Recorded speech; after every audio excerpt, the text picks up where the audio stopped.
Selamat pagi, siang, sore, malam, Bu Devi. Nama saya Maura Kanaya Jingga dengan NIM 2022-0101-005 dengan ID 12.022.000.371.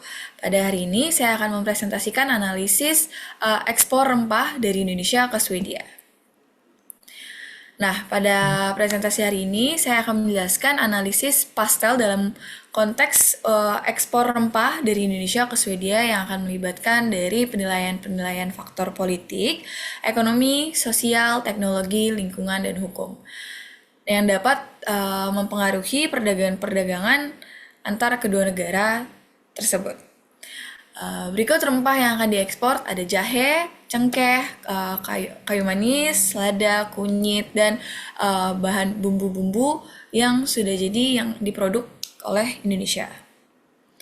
Nah, berikut pastel dari berbagai pastel yang akan saya jelaskan, yaitu pertama itu ada politik, di mana melibatkan perjanjian perdagangan bilateral. Yang kedua itu ada ekonomi, yang termasuk pertumbuhan ekonomi di kedua negara dengan nilai tukar mata uangnya atau kebijakan-kebijakannya. Selanjutnya ada sosial, di mana itu yang melibatkan dari preferensi konsumen di Swedia terhadap rempah. Dan di bagian teknologi, di mana gimana sih inovasi dan teknologi pengolahan dari rempah-rempahnya dikirim ke Swedia. Selanjutnya ada environmental atau lingkungan, ya, di mana sih ekspor rempah ini dihadapkan dengan regulasi lingkungan yang standar keamanan di Swedia itu seperti apa. Dan terakhir itu ada legal atau hukum, di mana kepatuhan ekspor rempah ini dari Indonesia ke Swedia perjalanannya gimana. Oke. Pertama saya akan menjelaskan bagian politik, di mana pada bagian politik ini seperti kebijakan perdagangan bilateral, di mana stabilitas politik di kedua negara itu dilihat. Karena dengan kestabilan politik di kedua negara ini terlihat, adanya hubungan diplomatik yang akan mempengaruhi arus perdagangan itu. Makanya aku bilang stabilitas politik di kedua negara itu dilihat banget nih, karena itu berpengaruh banget. Dan perjanjian perdagangan antara Indonesia dan Swedia beserta kebijakan pemerintah terkait dengan perdagangan internasional yang berdampak banget pada ekspor rempah dari Indonesia ke Swedia. Selanjutnya ada ekonomi. Ekonomi di mana tadi kan kita udah jelasin nih kalau stabilitas politiknya itu dilihat, di ekonomi pun juga dilihat nih kondisi ekonomi baik dari kedua negara di Indonesia maupun di Swedia itu dilihat dari pertumbuhan ekonomi, nilai tukar mata uang, serta kebijakan fiskal yang dapat mempengaruhi daya beli dan permintaan atas rempah-rempah yang akan diekspor dari Indonesia ke Swedia.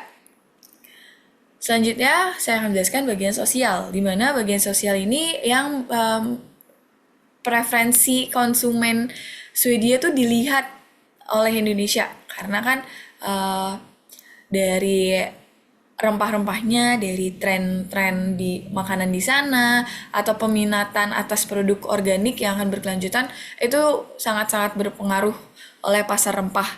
Nah, makanya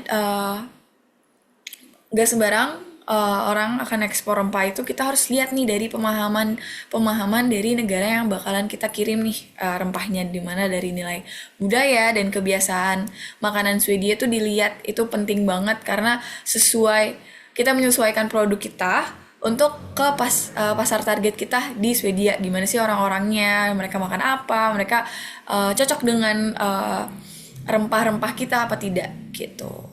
Selanjutnya ada teknologi.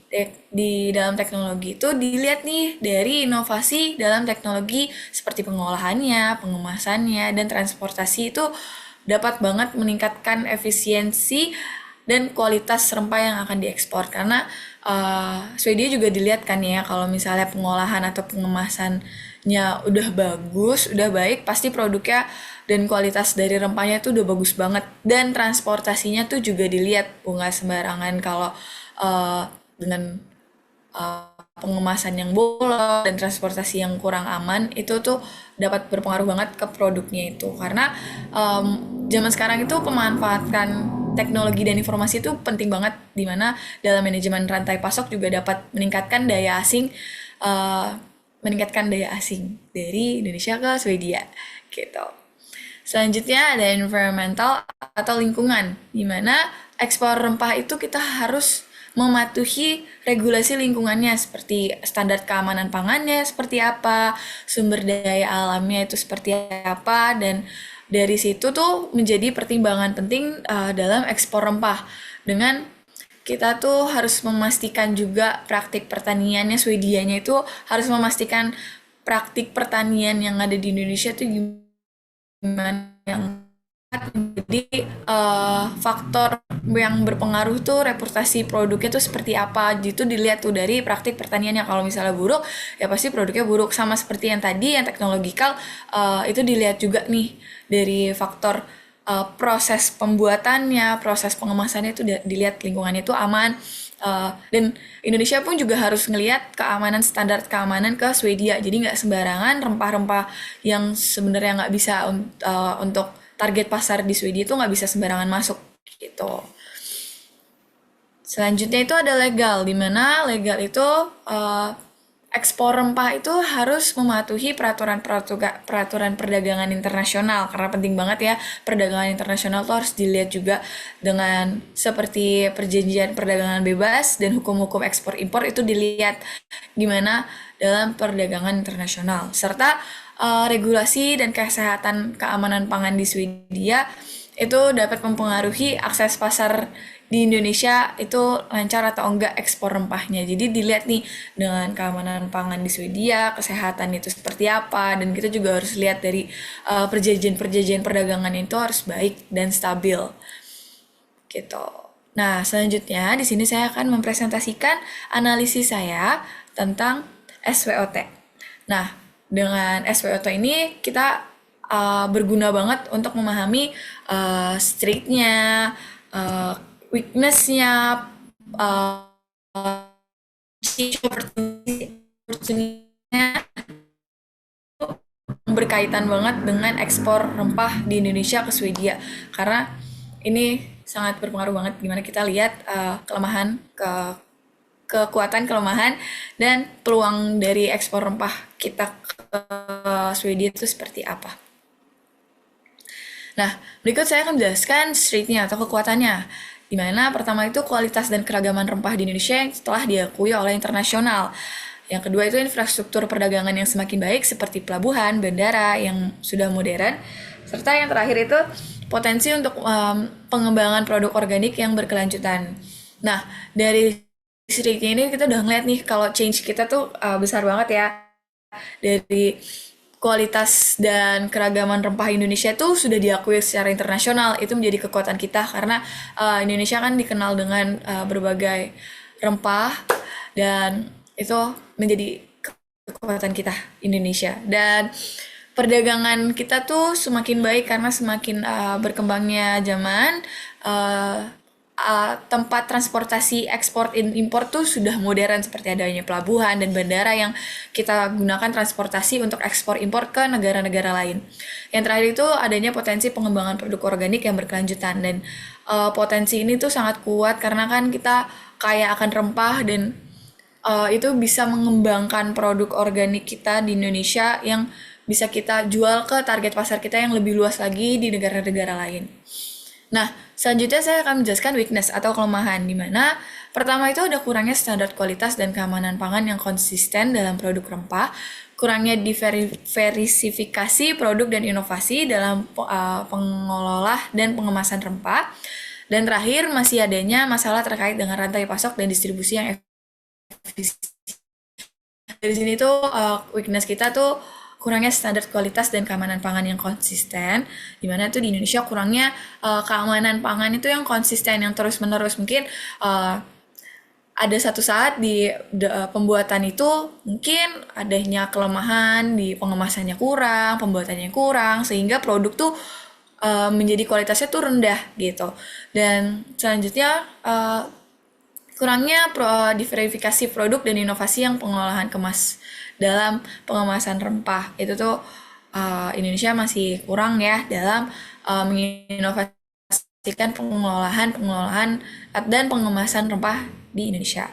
Yang terakhir itu terkait masalah tentang rantai pasok yang distribusi yang efisien itu kurang sekali dalam rantai-rantai pasok di Indonesia yang cukup kurang. Selanjutnya ada opportunities atau peluang. Yang pertama itu ada permintaan yang terus meningkat untuk rempah sebagai bagian dari tren makanan sehat dan berbahan alami di Swedia.